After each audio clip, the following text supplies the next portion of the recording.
Welcome. We are going into a really challenging and unsettling case today. It's one that took a decorated police officer and, well, exposed him as a predator, and in doing so, it fundamentally betrayed the public trust he swore to uphold.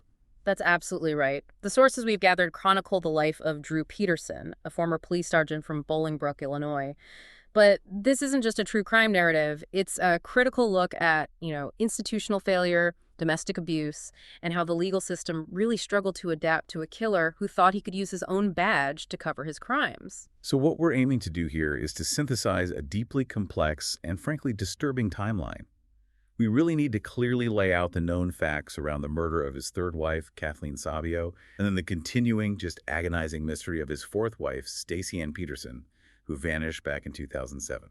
And crucially, we have to untangle the monumental legal battle that followed this. I mean, the prosecution faced an almost impossible task.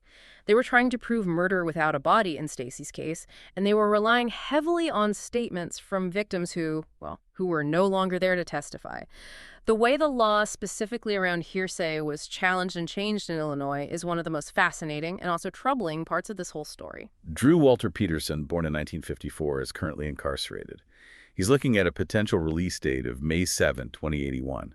His notoriety just exploded when Stacy Peterson disappeared, and that disappearance acted as the catalyst, really forcing authorities to reopen the investigation into Kathleen Savio's 2004 death, a death that had been, just incorrectly ruled an accident. It's such a tragic chain of events where one missing person finally brought justice for the person who came before her. It is. And when we look at the start of his career, Peterson presented himself as this solid community member. He was a lifelong resident of Bolingbrook, graduated in '72, joined the U.S. Army. His early military experience is pretty significant, too. He trained as a military police officer in Virginia, which gave him early exposure to investigative procedures and, legal systems. And by 1977, he'd secured his long-term position with the Bolingbrook Police Force. Right. That's where he began a tenure that lasted for 3 decades. He wasn't just, a beat cop. He was engaged. He served on the Metropolitan Area Narcotics Squad in 1978. And early on, he was actually celebrated. In 1979, he received the department's Police Officer of the Year award. This reputation as a model officer is what made everything that came later so shocking and so difficult for that community to process. The irony is just profound, isn't it? Here's a man being publicly recognized for his service while he's secretly building this history of domestic violence and threats behind closed doors. Now, if we fast forward to his professional end, he retired as a sergeant in November 2007 at age 53. The timing here is absolutely critical. It was right as this massive state police and FBI investigation into Stacy's disappearance was just ramping up. And the financial side of that retirement was, at the time, really substantial. When he initially left the force, he secured a significant tax-free pension. It was around $79,000 annually, which, that translates to nearly $6,600 flowing into his bank account every single month. And he collected that pension for years, even while he was the prime and eventually the sole suspect in both his wife's disappearance and his former wife's death. It wasn't until his second conviction, that murder-for-hire plot conviction in May 2016, that Illinois law finally allowed for the termination of that pension. I mean, think about the audacity of that. A man under indictment for murder collecting a generous state salary for the privilege of retirement. It just underscores a theme we see over and over here. The system was protecting him until it absolutely could not anymore. Now, let's trace the path in his private life, starting with those early marriages, because that's what really establishes this foundation of control. His first marriage was to Carol Brown. It lasted 6 years, from 1974 to 1980, and it ended because of his infidelity. They had 2 sons. So this sets an initial pattern of betrayal, of instability, but the second marriage. That's where the documented history of specific, frightening threats truly emerges. Yes, the decade-long marriage to Victoria Vicky Connolly from 1982 to 1992 is incredibly illuminating for anyone trying to understand this. Connolly detailed a just enduring domestic violence throughout their time together. But it's not just the violence that's so important here, it's the language he used. This is the absolute crux of understanding his later actions. Connolly alleged that during their marriage, Peterson specifically threatened that he, quote, knew how to kill her and make it look like an accident. This is not a generalized statement of anger. This is a direct, chilling weaponization of his professional knowledge. He wasn't just saying he'd hurt her. He was claiming an expertise in forensic obfuscation. And if you consider that testimony, which was delivered years later, it serves as almost a premeditation blueprint for what happened to Kathleen Savio. He basically provided the jury with his own modus operandi long before the crime even happened.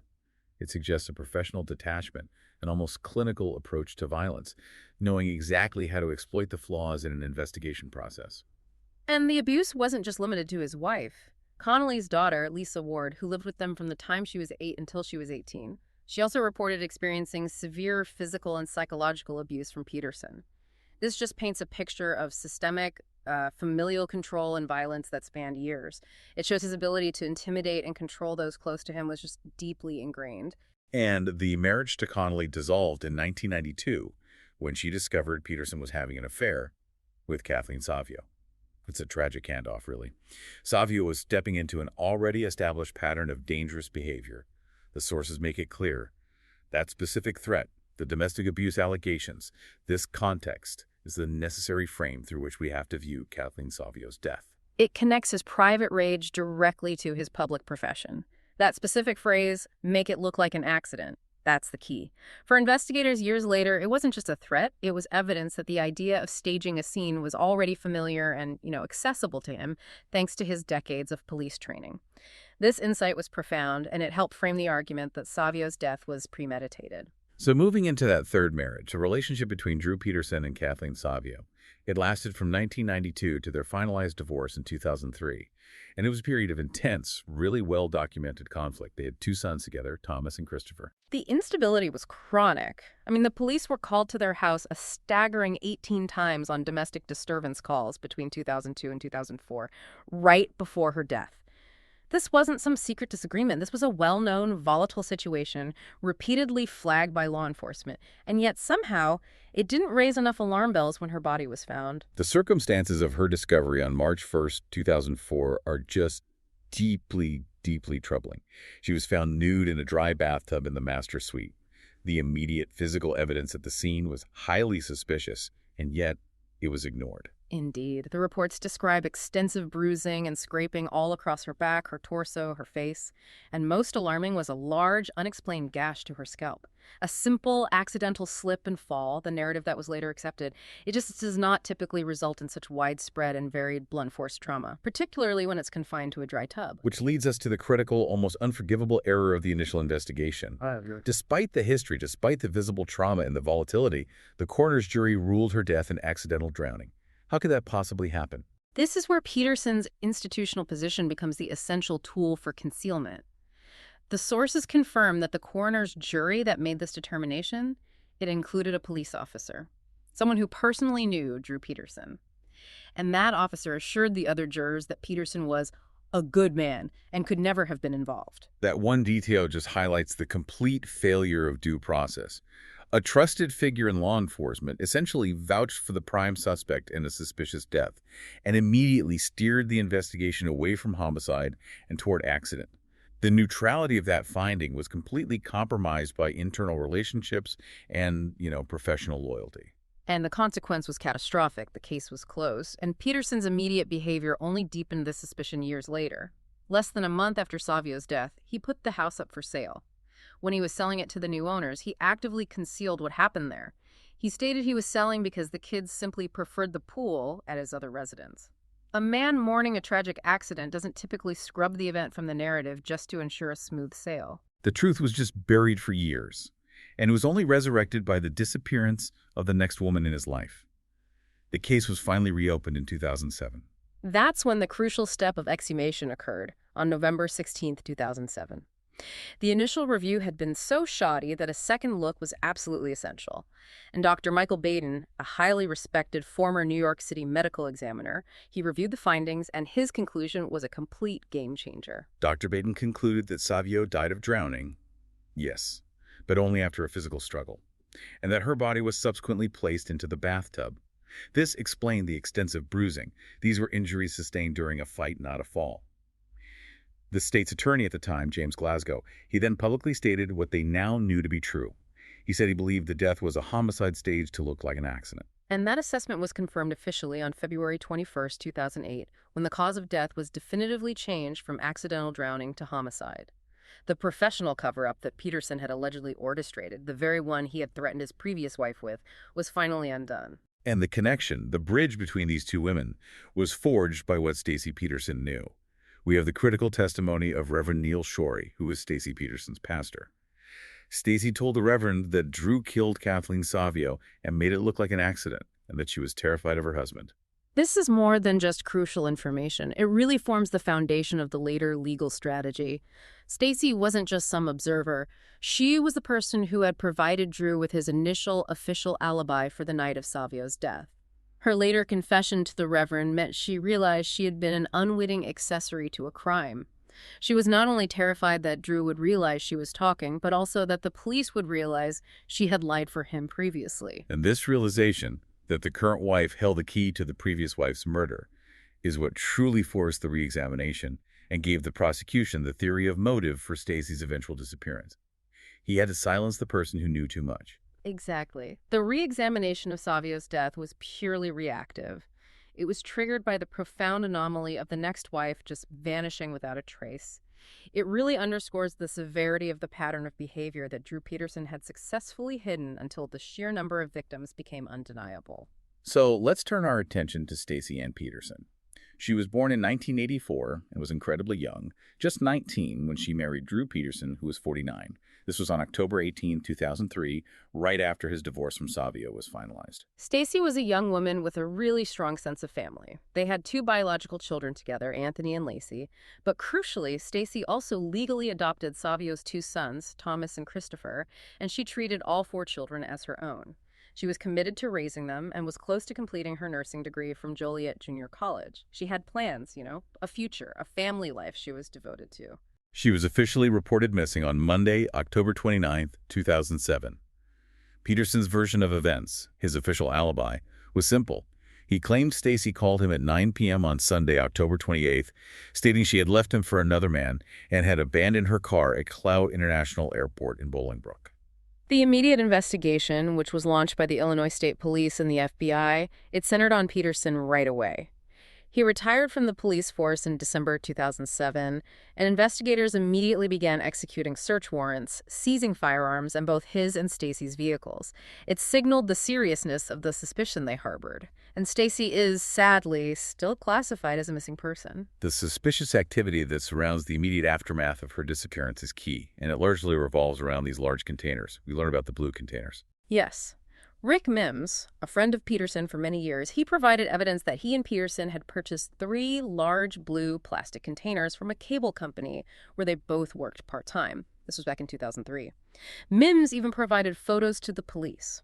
While the contents or the final location of these specific containers are unknown, the purchase itself, long before the disappearance, raised immediate flags about, planning and preparation. And even more chilling is the account of Thomas Morphy, who was Peterson's stepbrother. He had a history of substance abuse. Morphy attempted suicide just 2 days after he allegedly helped Peterson carry a large plastic container from the home to the SUV. Morphy's fear was palpable.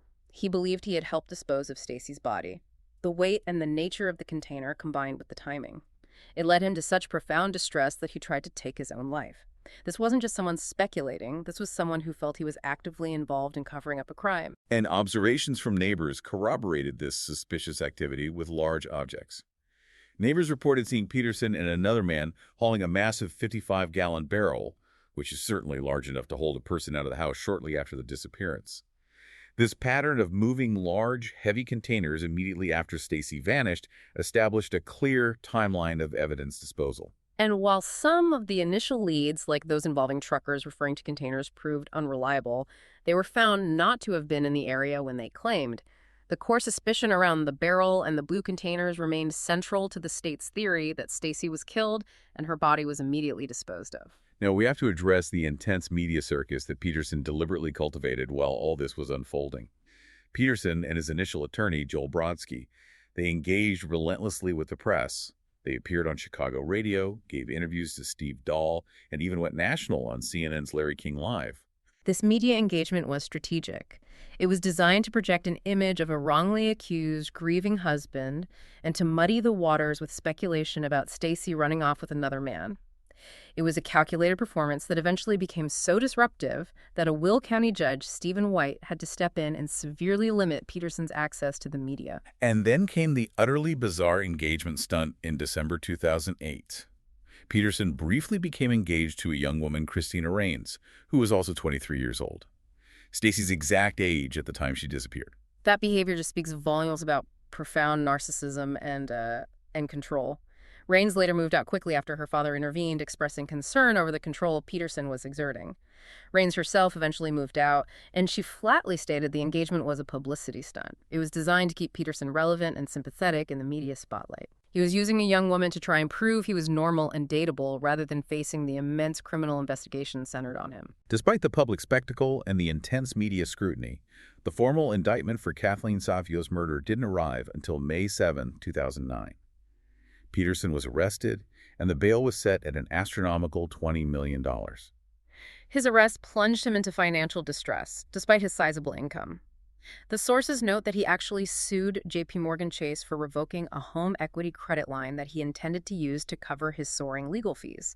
He claimed his income of nearly $109,000 per year, which included his police pension, was insufficient to meet his defense costs. It just reveals this profound arrogance, still demanding access to luxury financing while facing murder charges. He remained in Will County Jail because Judge White ruled he posed too great a danger to the community to be released on bail. This really reinforced the state's belief that he was capable of violence and was indeed responsible for the two women. Okay, so now we enter the most complex and critical part of this entire case, the legal battle that was centered on the hearsay challenge.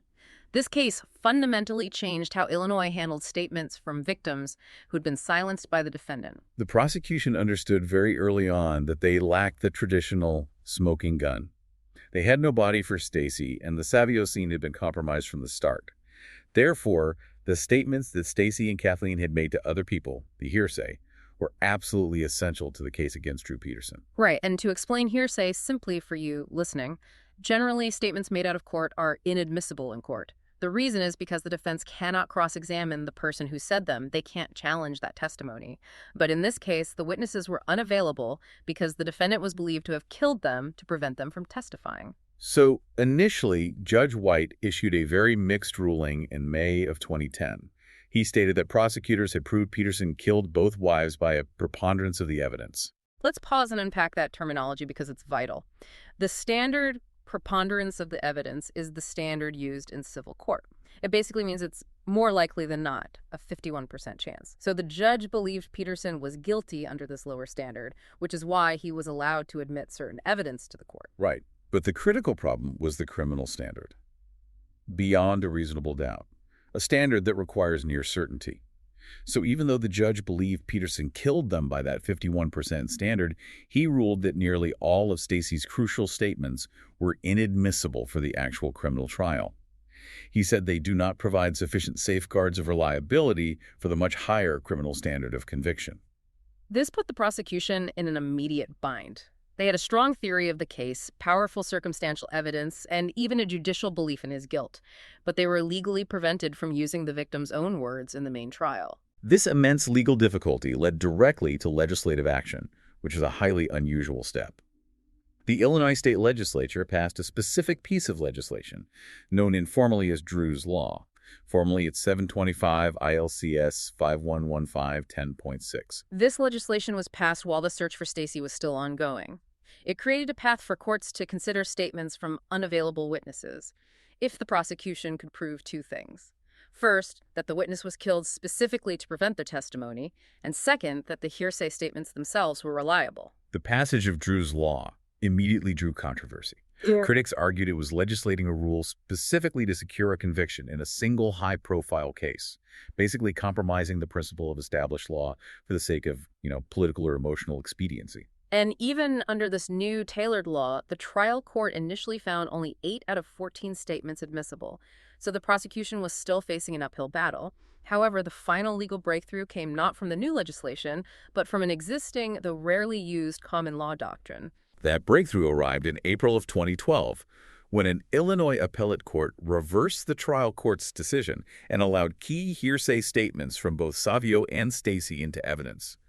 They did this by utilizing the common law doctrine of forfeiture by wrongdoing. This is the critical insight that allowed the conviction to happen, and it's far more legally robust than Drew's law. Forfeiture by wrongdoing states that a defendant essentially forfeits their Sixth Amendment right to confront a witness, which is a cornerstone of the U.S. legal system, if the defendant was the one who caused that witness's unavailability. So in simple terms, the court was saying, if Peterson killed Stacy to prevent her from testifying against him in the Savio case, he cannot then complain that he doesn't get to cross-examine her statements. He cannot benefit from his own crime. Exactly. This doctrine proved less restrictive than Drew's law because it focused solely on the defendant's corrupt intent to silence the witness. It sidestepped all the complex reliability tests and constitutional challenges that plagued the newly legislated rule. It was a powerful legal weapon that ensured the ends of justice were not defeated by the perpetrator's violent act. So with this crucial hearsay evidence finally admitted, the Savio murder trial finally began. And while the hearsay was compelling, there was also a critical piece of direct evidence. That evidence came from a witness named Jeff Pachter. Pachter testified that Peterson had offered him $25,000 to hire a hitman to kill Kathleen Savio. He told Pachter it was a secret he would take to his grave. This was powerful evidence of premeditation and an intent to orchestrate a killing that preceded Savio's death itself. On September 6, 2012, Drew Peterson was found guilty of the premeditated murder of Kathleen Savio. The jurors later confirmed that, despite that direct evidence from Pachter, the emotional and factual weight of the hearsay statements, Stacy's fear, Stacy's confession to her pastor, were the most compelling evidence leading to their conviction. He was sentenced on February 24, 2013 to 38 years in prison. But the audacity of Drew Peterson, it did not end there. Even behind bars, his belief that he was above the law continued. This brings us to the astonishing second conviction, the murder-for-hire plot that he orchestrated from within prison walls. On February 9, 2015, Peterson was charged with 2 additional felonies, solicitation of murder and solicitation of murder for hire, and the target. It was James Glasgow, the state's attorney, who had successfully prosecuted him. I mean, think about the sheer arrogance required to attempt to assassinate the very prosecutor who put you away. He was seeking revenge and asserting this perverse form of control even while he was locked up. The evidence was secured through classic investigative work. A fellow inmate alerted prosecutors to the plot and subsequently wore a wire, capturing Peterson detailing his plans. The second conviction arrived in May of 2016, and on July 29, 2016, he received an additional 40 years added to his existing sentence. This massive 78-year sentence ensures he will spend the rest of his natural life incarcerated. And it was the second conviction, the one proving he remained a dangerous, unrepentant threat to society, that finally allowed the state to terminate that substantial $79,000 annual tax-free pension he had been collecting all that time. Justice in this regard was painfully slow, but eventually comprehensive. Following his initial sentencing, he was briefly at Menard Correctional Center before being transferred to federal custody in February 2017. He went to USP Terre Haute, Indiana, due to concerns about the security risks of keeping a famous former cop in state custody. And his notoriety proved to be a liability even in prison. While at Terre Haute, he was assaulted by another inmate who reportedly hoped to steal his belongings to sell them on eBay. It's a grim reflection of the public fascination and, well, exploitation surrounding his case. His conviction for Savio's murder was upheld by the Illinois Supreme Court in September 2017. Later, in December 2019, he was moved again, this time transferred to an undisclosed out-of-state facility under the terms of the Interstate Corrections Compact Agreement, purely for security reasons. We can confirm his current location as of October 2021. He resides at the Indiana State Prison in Michigan City, Indiana, identified as inmate number 279193. And even now, he continues to fight the conviction. He filed a handwritten petition for post-conviction relief in October 2021. His latest legal filings allege, among other claims, that State's Attorney James Glasgow intimidated witnesses during the 2012 trial. It's just a continuation of his pattern of blaming others and refusing to accept any accountability. And while the legal system achieved closure and conviction regarding Kathleen Savio, the most poignant and significant unresolved mystery remains: the fate of Stacy Peterson. She is still officially classified as a missing person. Her family continues to live in just agonizing uncertainty. And this leads us to the highly contentious and emotionally charged claims made by his former defense attorney, Joel Brodsky. In May of 2022, Brodsky made headlines by claiming he knows everything about both of Peterson's wives and publicly stated he was considering revealing confidential information protected by attorney-client privilege about what happened to Stacy and where she is. This is a monumental ethical and legal tightrope. Attorney-client privilege is sacrosanct in the legal profession. It allows clients to speak freely to their counsel without fear of reprisal, and breaking it often results in disbarment and criminal charges. And Brodsky was already dealing with legal penalties related to his law license for unrelated matters and was under a gag order. So the question becomes, what moral weight does that privilege hold when the client is a convicted murderer, and the knowledge held involves the location of a missing person, a mother, and a daughter? For Stacy's family, the legal technicality is secondary to the human need for closure.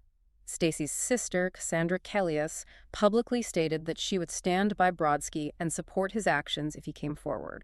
She prioritized finding her sister's body and achieving resolution over the legal formalities concerning attorney privilege. The family's desperation here just overrides any typical legal considerations. Brodsky's claims remain unverified, but the implications are staggering.